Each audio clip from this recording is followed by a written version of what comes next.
ಮಾಧ್ಯಮದ ಸ್ನೇಹಿತರಿಗೆ ಆತ್ಮೀಯರಿಗೆ ಹೃತ್ಪೂರ್ವಕವಾದಂಥ ಧನ್ಯವಾದಗಳನ್ನು ಹೇಳ್ತಾ ಸ್ವಾಗತವನ್ನು ಕೋರ್ತಾ ಇವತ್ತಿನ ಈ ಒಂದು ಪತ್ರಿಕಾಗೋಷ್ಠಿಯನ್ನು ಕರೆದಿರ್ತಕ್ಕಂಥ ಉದ್ದೇಶದ ಬಗ್ಗೆ ನಾನು ಎರಡು ಮಾತುಗಳನ್ನು ಮಾತಾಡೋಕ್ಕೆ ಇಷ್ಟಪಡ್ತೀನಿ. ಬೇರೆಲ್ಲದಕ್ಕಿಂತ ಹೆಚ್ಚಾಗಿ ಕಾಡ್ತಾ ಇರ್ತಕ್ಕಂಥ ಜ್ವಲಂತ ಸಮಸ್ಯೆ ಅಂತಂದರೆ ಅದರಲ್ಲಿ ಮೊದಲನೇ ಸ್ಥಾನದಲ್ಲಿ ನಿರುದ್ಯೋಗ ಅನ್ನೋದು ನಮಗೆಲ್ಲ ಗೊತ್ತಿರುವಂಥ ವಿಷಯ. ಸಮಾಜದಲ್ಲಿ ಬೇರೆ ಬೇರೆ ಪ್ರಾಕಾರಗಳಲ್ಲಿ ನಮ್ಮದೇ ಆದಂಥ ಹೆಸರುಗಳನ್ನು ಮಾಧ್ಯಮಗಳ ಮೂಲಕ ನಾವು ಮಾಡಿರುವಂಥ ಸಂದರ್ಭದಲ್ಲಿ ನಮ್ಮ ಸುತ್ತಮುತ್ತಲ ಪ್ರದೇಶಗಳಲ್ಲಿರ್ತಕ್ಕಂಥ ಒಂದಷ್ಟು ನಿರುದ್ಯೋಗಿಗಳಿಗೆ ಉದ್ಯೋಗಾವಕಾಶವನ್ನು ದೊರಕಿಸ್ಕೊಡ್ಬೇಕು ಅನ್ನೋ ಒಂದು ಸದುದ್ದೇಶ ಇಟ್ಕೊಂಡು ನಮ್ಮ ಪೂರ್ವಿಕರ ಹೆಸರಲ್ಲಿ MLR ಫ್ಯಾಮಿಲಿ ಅಂತ ನಾವು ಒಂದು ಮಾಡ್ಕೊಂಡಿದ್ದೀವಿ. ನಮ್ಮ ತಾಯಿಯ ಕುಟುಂಬದವರು ಆ MLR ಫ್ಯಾಮಿಲಿಯ ಆಶ್ರಯದಲ್ಲಿ ಯಾವುದೇ ರಾಜಕಾರಣಕ್ಕೂ ಇಲ್ಲಿ ಅವಕಾಶ ಮಾಡಿಕೊಡದೆ, ಯಾಕೆಂದರೆ ನಾನೊಬ್ಬ ರಾಜಕಾರಣಿ ಮತ್ತು ಸಾಮಾಜಿಕ ಹೋರಾಟಗಾರನಾಗಿರೋದ್ರಿಂದ ಅದನ್ನು ಹೊರತುಪಡಿಸಿ ಆಗಸ್ಟ್ 17ನೇ ತಾರೀಕು ಶನಿವಾರದಂದು ಬೆಳಗಿನ ಜಾವ 9 ಗಂಟೆಯಿಂದ ಸಂಜೆ 5 ಗಂಟೆ ತನಕ ಪದ್ಮನಾಭನಗರದ ದೇವೇಗೌಡ ಪೆಟ್ರೋಲ್ ಬಂಕು ಅಥವಾ DG ಹಾಸ್ಪಿಟಲ್ ಹಿಂಭಾಗದಲ್ಲಿರ್ತಕ್ಕಂಥ ಕಾರ್ಮಲ್ ಶಾಲೆಯ ಸಭಾಂಗಣ ಮತ್ತು ಪಕ್ಕದಲ್ಲಿರ್ತಕ್ಕಂಥ ಪುಟ್ಲಿಂಗಯ್ಯ ಮೈದಾನದಲ್ಲಿ ರಾಜ್ಯದ ಇತಿಹಾಸದಲ್ಲಿ ಒಂದು ಬೃಹತ್ತಾದಂಥ ಒಂದು ಉದ್ಯೋಗ ಮೇಳವನ್ನು ಆಯೋಜನೆ ಮಾಡಿದ್ದೀವಿ. ಈ ಒಂದು ಬೃಹತ್ ಉದ್ಯೋಗ ಮೇಳದ ಅವಕಾಶವನ್ನು SSLC, ದ್ವಿತೀಯ PUC, ಯಾವುದೇ ಪದವಿ BA, BCom, BSc, BCA, BBA, BBM ಸೇರಿದಾಗೆ, B.Pharmacy ಸೇರಿದಾಗೆ, ಯಾವುದೇ ಡಿಪ್ಲೊಮಾ ತರಗತಿಗಳು, ಯಾವುದೇ ITI ತರಬೇತಿಯನ್ನು ಪೂರ್ಣಗೊಳಿಸಿರ್ತಕ್ಕಂಥವರು, ಯಾವುದೇ ಸ್ನಾತಕೋತ್ತರ ಪದವಿಗಳನ್ನು ಪೂರ್ಣಗೊಳಿಸಿರ್ತಕ್ಕಂಥವರು ಮತ್ತು ಅಂತಿಮ ವರ್ಷದಲ್ಲಿರ್ತಕ್ಕಂಥವ್ರು, ಹಾಗೆ ಅನುತ್ತೀರ್ಣರಾದವರು, ಹಾಗೆ ಇಂಜಿನಿಯರಿಂಗ್ ಪದವಿ ವ್ಯಾಸಂಗವನ್ನು ಮುಗಿಸಿರ್ತಕ್ಕಂಥವ್ರು ಅಥವಾ ಅನುತ್ತೀರ್ಣರಾಗಿರ್ತಕ್ಕಂಥವ್ರು, ಈಗ ವಿದ್ಯಾಭ್ಯಾಸ ಮಾಡ್ತಾ ಅಂತಿಮ ವರ್ಷದ ಕೊನೆಯ ಸೆಮಿಸ್ಟರ್ ಅಥವಾ ಕೊನೆಯ 2 ಸೆಮಿಸ್ಟರ್ಗಳಲ್ಲಿರ್ತಕ್ಕಂಥ ವಿದ್ಯಾರ್ಥಿನಿಯರು ಈ ಉದ್ಯೋಗ ಮೇಳದಲ್ಲಿ ಭಾಗವಹಿಸಲಿಕ್ಕೆ ಸಂಪೂರ್ಣವಾದಂಥ ಅವಕಾಶವನ್ನು ಮಾಡಿಕೊಟ್ಟಿದೆ. ಕಾರ್ಪೊರೇಟ್ ಕಂಪನಿಗಳು ಮತ್ತು ಮಲ್ಟಿನ್ಯಾಷನಲ್ ಕಂಪನಿಗಳು, ಬಹುರಾಷ್ಟ್ರೀಯ ಕಂಪನಿಗಳು ಈ ಒಂದು ಉದ್ಯೋಗ ಮೇಳದಲ್ಲಿ ಭಾಗವಹಿಸ್ತಾ ಇದ್ದು, ಈ ಎಲ್ಲ ಸಂಸ್ಥೆಗಳ ಮುಖ್ಯಸ್ಥರು ಬೆಳಗ್ಗೆಯಿಂದ ಸಂಜೆ ತನಕ ಖುದ್ದಾಗಿ ಇಲ್ಲಿ ಹಾಜರಾಗಿರ್ತಾರೆ. ಆ ಮುಖ್ಯನ 3,000 ಮಂದಿಗೆ ಸ್ಥಳದಲ್ಲೇ ಅವರಿಗೆ ನೇಮಕಾತಿ ಆದೇಶವನ್ನು, ಅಪಾಯಿಂಟ್ಮೆಂಟ್ ಆರ್ಡರನ್ನು ಕೊಡುವಂಥ ಒಂದು ಒಳ್ಳೆಯ ಯೋಜನೆಯನ್ನು ನಾವು ಹಮ್ಮಿಕೊಂಡಿರ್ತಕ್ಕಂಥ ಈ ಒಂದು ಬೃಹತ್ ಉದ್ಯೋಗ ಮೇಳವನ್ನು ಶ್ರೀಮತಿ ಸುಧಾಮೂರ್ತಿಯವರು ಮತ್ತು ಶ್ರೀಮತಿ ಅಶ್ವಿನಿ ಪುನೀತ್ ರಾಜ್ಕುಮಾರ್ ಅವರು ಈ ಕಾರ್ಯಕ್ರಮದ ಉದ್ಘಾಟನೆಯನ್ನು ನೆರವೇರಿಸ್ಕೊಡ್ತಾ ಇದ್ದಾರೆ. ಸುಧಾಮೂರ್ತಿಯವರು ಅವತ್ತು ಬೇರೆ ಕಾರ್ಯಕ್ರಮ ಕೂಡ ಬೇರೆ ರಾಜ್ಯದಲ್ಲಿ, ಉತ್ತರ ಪ್ರದೇಶದಲ್ಲಿ ಒಂದು ಕಾರ್ಯಕ್ರಮ ನಿಗದಿಯಾಗಿರೋದ್ರಿಂದ ಅವರು ಸ್ವಲ್ಪ ಮುಂಚಿತವಾಗಿ ಬಂದು ಅಪೇಕ್ಷಿತರನ್ನು ಉದ್ದೇಶಿಸಿ ಒಂದೆರಡು ಮಾತಾಡಿ ಉದ್ಘಾಟನೆ ಮಾಡಿ ಹೋಗ್ತಾರೆ. ಅಶ್ವಿನಿ ಪುನೀತ್ ರಾಜ್ಕುಮಾರ್ ನಮ್ಮ ಜೊತೆ ಸುಮಾರು 1-1.5 ಗಂಟೆಗಳ ಕಾಲ ಅಲ್ಲಿರ್ತಾರೆ.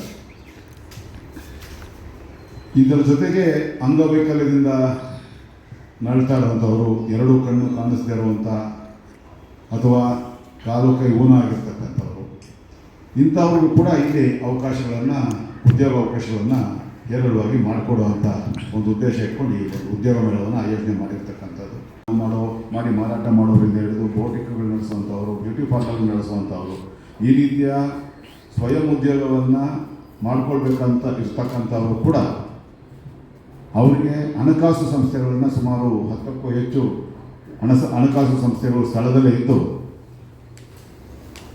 ಯಾರ್ಯಾರು ಅವರ ಮಾಡುವಂಥ ಸ್ವಯಂ ಉದ್ಯೋಗಕ್ಕೆ ಸಂಬಂಧಪಟ್ಟ ಪ್ರಾಜೆಕ್ಟ್ ರಿಪೋರ್ಟನ್ನು, ಯೋಜನಾ ವರದಿಯನ್ನು ಸಂಪೂರ್ಣವಾಗಿ ಪೂರ್ಣ ಪ್ರಮಾಣದಲ್ಲಿ ತೊಗೊಂಡ್ಬರ್ತಾರೆ, ಅವ್ರಿಗೂ ಕೂಡ ಸ್ಥಳದಲ್ಲೇ 50,000ದಿಂದ 50 ಲಕ್ಷ ರೂಪಾಯಿವರೆಗಿನ ಸಾಲ ಸೌಲಭ್ಯವನ್ನು ಒದಗಿಸ್ಕೊಡೋದು ಕೂಡ ಹಣಕಾಸು ಸಂಸ್ಥೆಗಳು ಮುಂದೆ ಬಂದಿದೆ.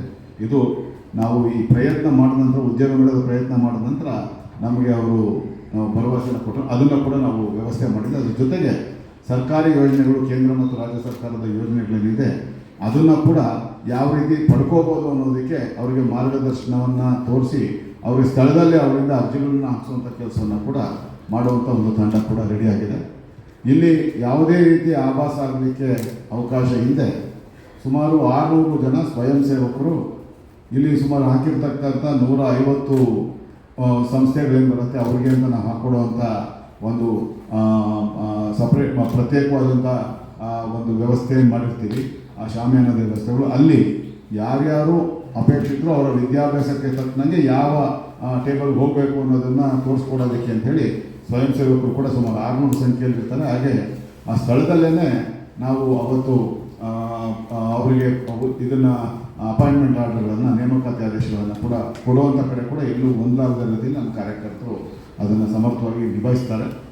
ಬಹಳಷ್ಟು ಜನರಿಗೆ 3-4 ಸಂಸ್ಥೆಗಳಲ್ಲಿ ಉದ್ಯೋಗಾವಕಾಶಗಳು ಸಿಗೋ ಅವಕಾಶ ಇರುವಂಥ ಈ ಉದ್ಯೋಗ ಮೇಳದಲ್ಲಿ ಅವರಿಗೆ ಯಾವ ಸಂಸ್ಥೆಗೆ ಸೇರಬೇಕು ಅಂತ ಅವರು ಇಚ್ಛೆ ಪಡ್ತಾರೆ ಆ ಸಂಸ್ಥೆ ಜೊತೆಗೆ ಅವರು ಅಲ್ಲಿ ಅಗ್ರಿಮೆಂಟನ್ನು ಕೂಡ ಮಾಡಿಕೊಂಡು ಅಪಾಯಿಂಟ್ಮೆಂಟ್ ಆರ್ಡರ್ಗಳು ತೊಗೋಬೋದು. ಅದರ ಕೊನೆಯದಾಗಿ ಕ್ಯಾಂಪಸ್ ಸೆಲೆಕ್ಷನ್ಸ್ ಅಂತೇನೋ ಯೂನಿವರ್ಸಿಟಿ ಮಟ್ಟದಲ್ಲಿ ಮಾಡ್ತಾರೆ. ಅದನ್ನು ಇಲ್ಲಿ ಕೂಡ ನಾವು ಅಂತಿಮ ವರ್ಷದ ಎಂಜಿನಿಯರಿಂಗ್ ಪದವಿ, ಎಂಜಿನಿಯರಿಂಗಲ್ಲಿ ಮಾಡ್ತಾ ಇರೋಂಥವರು ಅಥವಾ ಬಿ ಫಾರ್ಮಸಿ ಮಾಡ್ತಾ ಇರೋರು, ಪದವಿ ಮತ್ತು ಸ್ನಾತಕೋತ್ತರ ಪದವಿ ಅಂತಿಮ ವರ್ಷದಲ್ಲಿರ್ತಕ್ಕಂಥ ವಿದ್ಯಾರ್ಥಿಗಳು ಕೂಡ ಸ್ಥಳದಲ್ಲಿ ಅಪಾಯಿಂಟ್ಮೆಂಟ್ ಆರ್ಡರ್ ಅವರು ಆ ಕೋರ್ಸನ್ನು ಮುಗಿಸಿದ ಮಾರನೇ ದಿನದಿಂದ ಅವರು ಆ ಕೆಲಸಕ್ಕೆ ಸೇರ್ಕೊಳ್ಳೋದಕ್ಕೆ ಅವಕಾಶ ಮಾಡಿಕೊಡುವಂಥ, ಮುಂಚಿತವಾಗಿ ಅವ್ರಿಗೆ ಅಪಾಯಿಂಟ್ಮೆಂಟ್ ಆರ್ಡರ್ ಕೊಡುವಂಥ ಕೆಲಸವನ್ನು ಕೂಡ ನಾವು ಮಾಡ್ತಾ ಇರೋದ್ರಿಂದ ಈ ಒಂದು ಬೃಹತ್ ಉದ್ಯೋಗ ಮೇಳಕ್ಕೆ ಸಂಬಂಧಪಟ್ಟ ಹಾಗೆ ಮಾಧ್ಯಮದ ಎಲ್ಲ ಮಿತ್ರರು ಸಂಪೂರ್ಣವಾದಂಥ ಸಹಕಾರವನ್ನು ಕೊಡಬೇಕು. ನಿಮ್ಮ ಮಾಧ್ಯಮಗಳಲ್ಲಿ ಇದಕ್ಕೆ ಸಂಬಂಧಪಟ್ಟ ಹೆಚ್ಚಿನ ಪ್ರಚಾರವನ್ನು ಕೊಡೋದ್ರ ಮೂಲಕ ಈ ಉದ್ಯೋಗ ಮೇಳ ಯಶಸ್ವಿಯಾಗಲಿಕ್ಕೆ ನೀವು ಕೂಡ ಕೈ ಜೋಡಿಸಬೇಕು ಅಂತ ನಿಮ್ಮಲ್ಲಿ ನಾನು ಅತ್ಯಂತ ಕಳಕಳಿಯಿಂದ ಮನವಿ ಮಾಡ್ಕೊಂಡು ಮಾತು ಮುಗಿಸ್ತೀನಿ. ಸಂಸ್ಥೆಯ ಭವ್ಯ ಅವರಿದ್ದಾರೆ, ಅವರ ಸಂಸ್ಥೆಯ ಸಹಕಾರದೊಂದಿಗೆ ಈ ಒಂದು ಉದ್ಯೋಗ ಮೇಳವನ್ನು ನಾವು ಆಯೋಜನೆ ಮಾಡಿರ್ತಕ್ಕಂಥದ್ದು. ಅವರ ಒಂದು ಕಳೆದ 1.5 ತಿಂಗಳಿಂದ ನಿರಂತರವಾಗಿ ಅವರು ತಮ್ಮ ಎಲ್ಲ ಪ್ರಯತ್ನವನ್ನು ಸಂಪೂರ್ಣವಾಗಿ ಹಾಕಿ ಬಹುತೇಕ 150ಕ್ಕೂ ಹೆಚ್ಚು ಕಂಪನಿಯಿಂದ ಪೂರ್ವವಾದಂಥ ಧನ್ಯವಾದಗಳು ನಾವು ಹೇಳಕ್ಕೆ ಇಷ್ಟಪಡ್ತೀವಿ.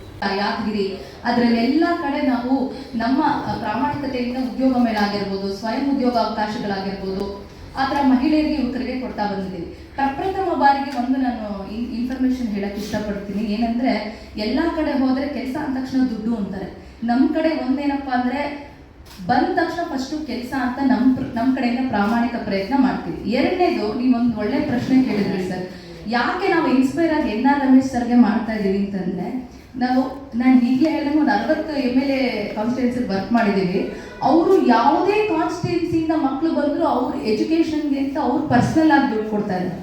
As a citizen of India ನಾನು ಲಯನ್ಸಲ್ಲಿ ಸೇವೆ ಮಾಡಿದ್ದೀವಿ, ಫ್ರೀಯಾಗಿ ಮೆಡಿಟೇಷನ್ ಕ್ಲಾಸಸ್ ಮಾಡಿದ್ದೀವಿ, ಫ್ರೀಯಾಗಿ ಟ್ರೈನಿಂಗ್ ಕ್ಲಾಸಸ್ ಮಾಡಿದ್ದೀವಿ ಸರ್. ಸರ್ಕಾರದಿಂದ ಉದ್ಯೋಗ ಮೇಳ ಮಾಡಿದವರು ಯಾರು ಉದ್ಯೋಗ ಮೇಳ ಆದಮೇಲೆ ಉದ್ಯೋಗ ಅವಕಾಶ ಕೊಡ್ತಾ ಇದ್ದಾರಾ? ನಾವು ಕೊಡ್ತೀವಿ ಸರ್. ಏನಕ್ಕೆ ಅಂತಂದರೆ as a citizen of India ಇಂಥ ಲೀಡರ್ಗಳನ್ನ ಬೆಳೆಸೋದು ನಮ್ಮ ಜವಾಬ್ದಾರಿ ಹಾಗೂ ಕರ್ತವ್ಯ. ಎಲ್ಲ ಮನೆಗಳು ಕಷ್ಟಗಳು ಬರುತ್ತೆ ಸರ್. ಕಷ್ಟಗಳು ಬಂದಾಗ ಯಾವ ರಾಜಕೀಯ ಮನೆಗೆ ನಾಯಕರ ಮನೆಗೆ ನಾವು ಹೋಗಬೇಕು. ಸೊ ಹಾಗಾಗಿ ನನ್ನ ಮೂಲ ಉದ್ದೇಶ ಇನ್ಸ್ಪೈರ್ ಆಗಿದ್ದು ಇದೇ ಒಂದು ಕಾರಣಕ್ಕೆ. ಉದ್ಯೋಗ ಮೇಳ ಆದಮೇಲೂ ಸಹ ಯಾವುದೇ ಉದ್ಯೋಗ ಕೇಳ್ಕೊಂಬಂದ್ರು ನಾವು ಕೊಡಿಸ್ತೀವಿ ಸರ್. ಈ ಥರ ಯಾವುದೇ ಯೋಜನೆಗಳು, ಯಾವುದೇ ಉದ್ಯೋಗ ಮೇಳಗಳಾದಮೇಲೆ ಯಾರೂ ಪ್ರಾಮಿಸ್ ಮಾಡಿಲ್ಲ. ನಮ್ಮ ಸಂಸ್ಥೆಯಲ್ಲಿ ಸುಮಾರು ಒಂದು 15-20 ಜನ ವರ್ಕ್ ಮಾಡ್ತಾ ಇದ್ದೀವಿ. ಎಲ್ಲರೂ ಸಹ ಇದೇ ಥರ ಅವ್ರಿಗೆ ಫ್ರೀ ಉದ್ಯೋಗ ಕೊಡಿಸೋದು, ಸ್ವಯಂ ಉದ್ಯೋಗಕ್ಕೆ ಮಹಿಳೆಯರಿಗೆ ಹೆಲ್ಪ್ ಮಾಡೋದು, ಯುವಕರಿಗೆ ಹೆಲ್ಪ್ ಮಾಡ್ಬೋದು, ಮತ್ತು ಫ್ರೀಯಾಗಿ ಮೆಡಿಟೇಷನ್ ಕ್ಲಾಸಸ್ಸು, ಇಂಗ್ಲೀಷ್ ಹೇಳ್ಕೊಡುವಂಥದ್ದು, ಮತ್ತು ಸರ್ಕಾರಿ ಶಾಲೆಗಳಲ್ಲಿ ಅವ್ರಿಗೆ ಯಾವ ಥರ ಪರ್ಸ್ನಾಲಿಟಿ ಡೆವಲಪ್ಮೆಂಟ್ ಕ್ಲಾಸಸ್ ಎಲ್ಲ ವಿತೌಟ್ ಫೀಸ್ ಮಾಡ್ತಾ ಇದ್ದೀವಿ. ಸೊ ಹಾಗಾಗಿ ನಮ್ಮ ಪ್ರಾಮಾಣಿಕ ಪ್ರಯತ್ನ ಈ NR ರಮೇಶ್ ಸರ್ ಅವರ ಸಾರಥ್ಯದಲ್ಲಿ ಒಂದು ಆಗಲಿ ಅನ್ನೋದು ಒಂದು ಆಸೆ ಇತ್ತು. ಹಾಗಾಗಿ ಸುಮಾರು ಒಂದು 6-7 ತಿಂಗಳಿಂದ ಅಲ್ಲಿರುವಂಥ ಸುತ್ತಮುತ್ತ ಸರ್ಕಾರಿ ಶಾಲೆಗಳು, ಕಾಲೇಜುಗಳಲ್ಲಿ ಇದನ್ನು ಹೇಳ್ತಾ ಬಂದಿದ್ವಿ. ಅದ್ರ ಜೊತೆಗೆ ನೀವು ಪ್ರತಿ ಸತಿ ಕೇಳ್ತಾ ಇದ್ದಾರೆ ಉದ್ಯೋಗ ಮೇಳ ಫ್ಲಾಪ್ ಆಗುತ್ತೆ ಅಂತ. ಯಾಕಾಗುತ್ತೆ ಅಂತಂದರೆ ಕರೆಕ್ಟಾಗಿ ಪ್ಲ್ಯಾನಿಂಗ್ ಇರಲ್ಲ. ಒಂದು ಮಗು ಯಾವ ಊರಿಂದ ಆ್ಯಕ್ಚುಲ್ ಆಗಿ ಬುತ್ತಿ ಕತ್ಕೊಂಡು ಪಾಪ ಬಸ್ ಚಾರ್ಜ್ ಹಾಕೊಂಡು ಬಂದಿರ್ತಾರೆ. ಅವ್ರು ಎಲ್ಲಿ ಹೋಗಬೇಕು ಅನ್ನೋದು ಅವ್ರಿಗೆ ಗೊತ್ತೇ ಇರೋದಿಲ್ಲ. ಫಸ್ಟ್ ಆಫ್ ಆಲ್ ನೋಡಿದ ತಕ್ಷಣ ಗಾಬರಿ ಆಗ್ತಾರೆ, ಟೆನ್ಷನ್ ಆಗ್ತಾರೆ ಇಂಟರ್ವ್ಯೂ ಅಂದ ತಕ್ಷಣ. ಆಮೇಲೆ ಎಲ್ಲಿ ಹೋಗಬೇಕು ಅನ್ನೋದು ಗೊತ್ತಾಗೋದಿಲ್ಲ. ಅವ್ರಿಗೆ ನಾವೇನು ಮಾಡಿರ್ತೀವಿ, ಸ್ಟಾರ್ಟಿಂಗಲ್ಲೇ ಬ್ಯಾನರ್ ಹಾಕಿ ಒಂದು ಹೆಲ್ಪ್ ಡೆಸ್ಕ್ ಅಂತ ಕೊಟ್ಟಿರ್ತೀವಿ. ಆ ಹೆಲ್ಪ್ ಡೆಸ್ಕ್ ಅಲ್ಲಿ ಪ್ರತಿಯೊಬ್ಬರು ಬಂದು ಸ್ಕ್ಯಾನ್ ಮಾಡಿದ ತಕ್ಷಣನೇ ಅವ್ರಿಗೆ ಯಾವ್ಯಾವ ಕಂಪನೀಸ್ ಬರ್ತಾ ಇದೆ, ಎಲ್ಲಿ ಹೆಂಗೆ ಯಾವ್ಯಾವ ಸ್ಟಾಲ್ ನಂಬರ್ಗೆ ಹೋಗಬೇಕು, ಏನೇನು ಕ್ವಾಲಿಫಿಕೇಶನ್ ಇದೆ ಮತ್ತು ಏನೇನು ಸಂಬಳ ಸಿಗುತ್ತೆ, ಪ್ರತಿಯೊಂದು ಮಾಹಿತಿ ಸ್ಕ್ಯಾನ್ ಮಾಡಿದ ತಕ್ಷಣ ಅವ್ರಿಗೆ ಗೊತ್ತಾಗ್ಬಿಡುತ್ತೆ. ಎರಡನೇದು ಏನಪ್ಪ ಅಂತಂದರೆ, ನಾನು ಇವಾಗ ನೆಕ್ಸ್ಟ್ ಹೇಳ್ದಂಗೆ ಅವತ್ತು ಅಕಸ್ಮಾತು ಅವ್ರಿಗೆ ಏನೋ ಒಂದು ಮೈಂಡ್ ಸೆಟ್ ಇಟ್ಕೊಂಡು ಬಂದಿರ್ತಾರೆ, ನಂಗೆ 7 ಲಕ್ಷ ಬೇಕು, 10 ಲಕ್ಷ ಬೇಕು ಅಂತ. ನಾವೇನು ಕಲಿಸ್ತಾ ಇರೋ ಕಂಪನಿಗಳಲ್ಲಿ ಸುಮಾರು 1.5 ಲಕ್ಷದಿಂದ 2 ಲಕ್ಷ ಜಾಬ್ ರಿಕ್ವೈರ್ಮೆಂಟ್ ಇದೆ. 2 ಲಕ್ಷ ಬಂದ್ರೂ ಸಹ ಅವತ್ತಿನ ದಿವಸ ಅವ್ರಿಗೆ ಸ್ಪಾಟ್ ಅಪಾಯಿಂಟ್ಮೆಂಟ್ ಲೆಟರ್ ಕೊಡ್ಬೋದು. ಆದರೆ ಟರ್ಮ್ಸ್ ಆ್ಯಂಡ್ ಕಂಡೀಷನ್ ಏನಪ್ಪ ಅಂತಂದರೆ, ನಂಗೆ ಮನೆ ಹತ್ರನೇ ಬೇಕು, ನಂಗೆ HTML ಬೇಕು, ನಂಗೆ 15 ಲಕ್ಷನೇ CTC ಬೇಕು ಅಂದರೆ ನಾನಲ್ಲ, ದೇವರು ಕೂಡ ಅವ್ರಿಗೆ ಸಹಾಯ ಮಾಡಲಿಕ್ಕಾಗಲ್ಲ. ಯಾಕಂದರೆ ನಿಮಗೆ ಗೊತ್ತಿದೆ, ಇನ್ಫೋಸಿಸ್ ಫೌಂಡರ್ ಆದಂಥ ಸುಧಾಮೂರ್ತಿ ಅವರು ಪಾಪ ಅಲ್ಲಿ ಜಯನಗರದ ಎಲೆಕ್ಟ್ರಾನಿಕ್ ಸಿಟಿವರೆಗೂ ಹೋಗ್ತಾರೆ ಅವರ ಮೀಟಿಂಗ್ಗಳಲ್ಲಿ. ಸೊ ಈಗಿನ ಜನ್ರೇಷನ್ ಸ್ವಲ್ಪ ಏನಪ್ಪ ಅಂದರೆ ಅವ್ರದ್ದು ಒಂದಷ್ಟು ಇದನ್ನು ನೋಡಿಕೊಂಡು ಅವರು ಅದನ್ನು ಅಪ್ಲೈ ಮಾಡ್ಕೊಳ್ಬೇಕು. ಎರಡನೇದೇನಪ್ಪ ಅಂತಂದರೆ, ಸರಿ ಹೇಳಿದಂಗೆ ಇವಾಗಲೇ HP, ಟೊಯೋಟೋ ಮತ್ತು ಜೆನ್ಪ್ಯಾಕ್ಟ್, ಇನ್ಫೋಸಿಸ್ ಅಂತ ಮುಖ್ಯಸ್ಥರ ಹತ್ರ ಮಾತಾಡಿದ್ವಿ. ಅವರೇ ಡೈರೆಕ್ಟಾಗಿ ಅಲ್ಲಿ ಬಂದು ಅವತ್ತಿನ ದಿವಸ ಅವ್ರ ಪೊಟೆನ್ಷಿಯಲ್ ಇದ್ದರೆ ಅಲ್ಲೇ ಸ್ಪಾಟ್ ಅಪಾಯಿಂಟ್ಮೆಂಟ್ ಲೆಟರ್ ಕೂಡ ಕೊಡ್ತಾರೆ. ಇವ್ರು ಹೇಳಿದಾಗ ಒಂದೊಂದು ಕಂಪನಿ ಏನು ಮಾಡುತ್ತೆ, 2 ರೌಂಡ್ಸ್ 3 ರೌಂಡ್ಸ್ ಏನಕ್ಕೆ ಅವ್ರು ತಗೊಳ್ತಾರೆ ಅಂತಂದರೆ, ಕೆಲವ್ರಿಗೆ ಟೆಕ್ನಿಕಲಲ್ಲಿ ಚೆನ್ನಾಗಿರ್ತಾರೆ, HR ರೌಂಡಲ್ಲಿ ಅವ್ರು ಕರೆಕ್ಟಾಗಿ ಮಾತಾಡೋಕ್ಕಾಗಲ್ಲ, ಕೆಲವರು HR ರೌಂಡಲ್ಲಿ ಚೆನ್ನಾಗಿರ್ತಾರೆ, ಗ್ರೂಪ್ ಡಿಸ್ಕಷನಲ್ಲಿ ಅವ್ರಿಗೆ ಚೆನ್ನಾಗಿರೋದಿಲ್ಲ. ಇದೆಲ್ಲ ವಿದ್ಯಾರ್ಹತೆ ಇದ್ದರೆ ಮಾತ್ರ MNC, ಕೆಲವೊಂದು MNCನಲ್ಲಿ ಅವ್ರಿಗೆ ಸ್ಪಾಟ್ ಅಪಾಯಿಂಟ್ಮೆಂಟ್ ಆಗುತ್ತೆ. ಇಲ್ಲ ನನಗೆ ಇವತ್ತೇ ಬೇಕು ಒಂದು job, I am ready to do any kind of job ಅಂದರೆ, ನಮ್ಮಂಥವ್ರು ಅಲ್ಲಿ ಸುಮಾರು ಜನ 400 ಜನ ಮತ್ತು 450 ಜನ ವಾಲಂಟಿಯರ್ಸ್ ಸರ್. ಕೆಲವೊಂದು east west college, BNMIT college ಮತ್ತು ನಮ್ಮ ಸಂಘ ಸಂಸ್ಥೆಗಳಿಂದ, ಮತ್ತು ಮೊನ್ನೆ ಇನ್ನೊಂದು ವಾಲಂಟಿಯರ್ಸ್ ಮೀಟಿಂಗ್ ಕೂಡ ಆಯಿತು ಸರ್ ಅವ್ರ ಆಫೀಸಲ್ಲಿ. ಸೊ ಹೀಗೆ ಎಲ್ಲ ಸೇರಿ ಒಂದು 450 ಜನ ವಾಲಂಟಿಯರ್ಸ್ದು ಮೀಟ್ ಮಾಡ್ತಾ ಇದ್ದೀವಿ.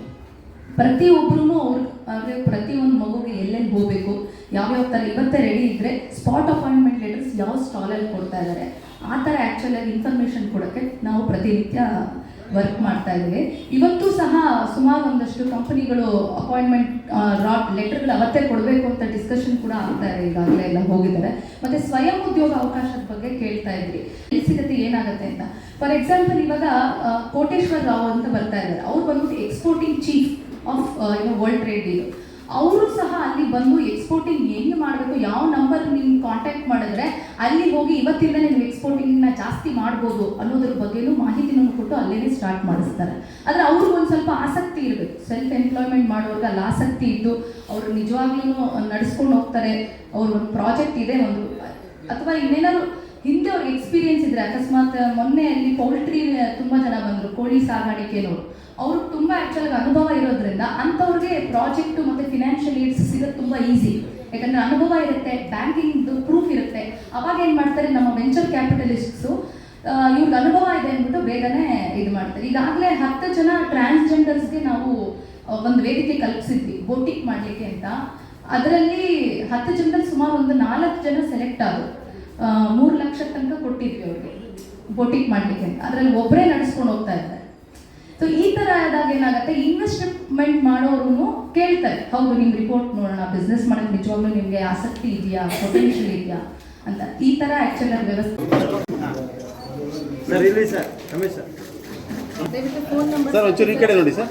ಏನೇ ಮಾಹಿತಿ ಇದ್ರು ಹೇಳ್ತೀವಿ, ಫೋನ್ ನಂಬರ್ಸ್ ಇದೆ. ಸರಿ.